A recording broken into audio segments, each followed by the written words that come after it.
Mr. Chair, I move that the question be now put. Andrew Little. Thank you, Mr. Speaker. Mr. Chair. Mr. Chairman, the principal point about this legislation, nobody objects to improving the administrative requirements of the student loan scheme and under the Student Loan Scheme Amendment Bill. But the point is that the requirements set out in this bill that Mr. O'Connor, my friend opposite, I find so entertaining, is that it simply won't make a material difference to the Crown's balance sheet and to the efficacy of this scheme. For a scheme that presently has an outstanding balance of $14 billion, presently of which $2.5 billion is for overseas students, the value of that $2.5 billion of which is increasing mainly because of those who are subject to compounding interest.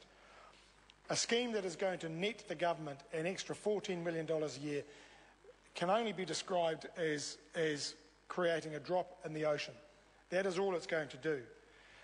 And with all the other challenges before this government and before us all, there are bigger ways, or there are different ways, not only of skinning this cat, but of achieving a much more material effect that's going to improve the Crown's balance sheet and the income and expenditure statement.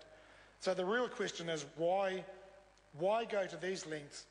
Why shorten the repayment holiday when it is simply not going to have a significant effect? Because the message that it is sending young people who complete their studies is, we will just make it harder. You won't get your 3-year holiday, you'll get a 1-year holiday. And the signal that it sends, however much that may be psychological or not, is that we're going to take something off you and we're going to make it harder. And all for the benefit of $14 million. In fact, not even that.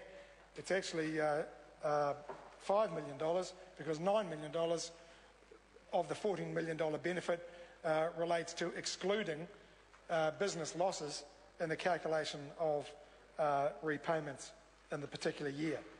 So in reality, this is a $5 million gain against a $14 billion problem. It is laughable. It is risible. And there's a real question is, why are we going to these lengths for this purpose? And the other point is, sir, the contact person requirements, having a contact person, which on paper, and let's face it, it is on paper, might sound like a sensible idea, but the truth is, the way this clause is drafted, it is actually meaningless. It could be anybody whose name is put down as a New Zealand contact person, well, when a person goes on, takes their holiday. It might sensibly be the parent, but it may not. And even if it is the parent, what is going to be the material effect of that provision? There's no suggestion that the parent is going to be chased for any outstanding payments or the outstanding loan, nor your best buddy, whose name you might provide, or some name that you made up, because that's not unknown. That's not unknown in this country. It's not unknown for New Zealand citizens to make up names on forms. Not unknown for New Zealand citizens to apply for passports and names that have been made up, and indeed even for MPs to behave in that sort of way. Fortunately, they're former MPs now, so we don't have to dwell too much on that. But so when it comes to efficacy, not only the efficacy of this bill, but the efficacy of this parliament, and the time we spend on things, creating a $5 million solution to a $14 billion problem hardly measures up. And we have to do more and we have to do better. We all know, and there is a wide consensus, that we want to maximise access to tertiary education for the nation's young people. At a time of great economic change, that there's one thing we must do is invest in our young people and invest in their skills and skills formation and their training. And so that's why this scheme plays a crucial and important role in the life of New Zealand and our young people in our tertiary education system. But we do want a more effective repayment regime, but a regime that simply improves the collection in any 1 year by $5 million when there is so much outstanding is hardly worth the many pieces of paper that it is written on. And so, sir, even with that, even with reducing the repayment holiday, even with that marginal improvement, there's very little else. Louise Upston. Move that the question be now The question is that the question be now put. Those of that opinion will say aye. Contrary, no. Ayes have it. Party vote. The clerk will conduct the party vote. New Zealand National. 59 votes in favour. New Zealand Labour. 34 votes opposed. Green Party. 14 votes opposed. New Zealand First. 7 votes in favour. Māori Party. 3 votes in favour. Mana. 1 vote opposed. ACT New Zealand. 1 vote in favour. United Future. 1 vote in favour. Mr Chair, Point of order, David my Clinton. apologies. I've mistakenly recorded Mana as opposed. In fact, Mana vote 1 in favour. My apologies for that. Thank you for that. Mana, 1 in favour.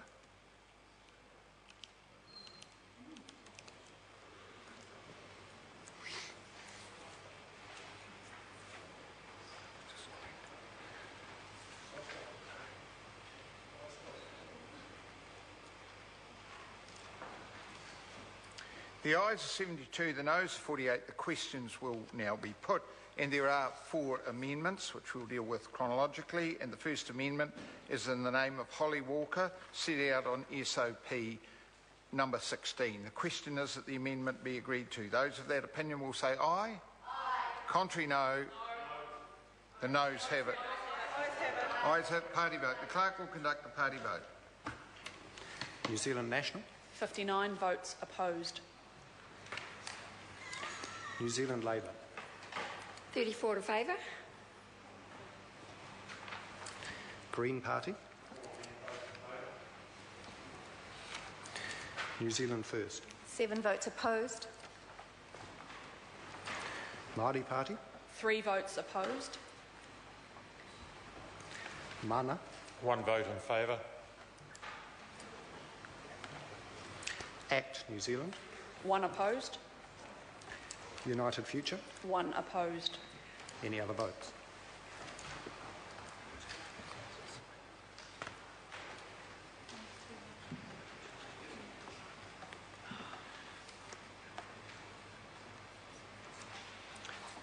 The ayes are 49, the noes are 71. The amendment is not agreed to. The first Grant Robertson amendment is essentially the same, so it's now ruled out as being inconsistent with the previous decision. So I will put the second Grant Robertson amendment on TypeScript amendment to clauses 4 to 17. The question is the amendment be agreed to. Those of that opinion will say aye. Aye. Contrary, no. Noes have it. Oh, party vote. The clerk will conduct a party vote. New Zealand National. 59 votes opposed. New Zealand Labour. 34 in favour. Green Party. 14 in favour. New Zealand First. 7 votes opposed. Māori Party. 3 votes opposed. Mana. 1 vote in favour. ACT New Zealand. 1 vote opposed. United Future. 1 vote opposed.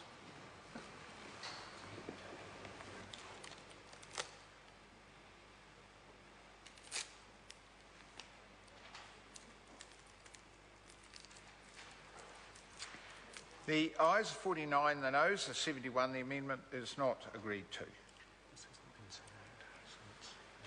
I have an amendment, a TypeScript amendment in the name of Nanaia Mahuta, but it's not signed, so it's out of order. So I move to the question on part 1, and the question is that part 1 stand part. Those of that opinion will say aye. Aye. Contrary, no. The ayes have it. Party vote. The clerk will conduct a party vote. New Zealand National. 59 votes in favour. New Zealand Labour. 34 opposed. Green Party. 14 votes opposed. New Zealand First. 7 votes in favour. Māori Party. 3 votes in favour. Mana. 1 vote in favour. ACT New Zealand. 1 vote in favour. United Future. 1 vote in favour. Any other votes?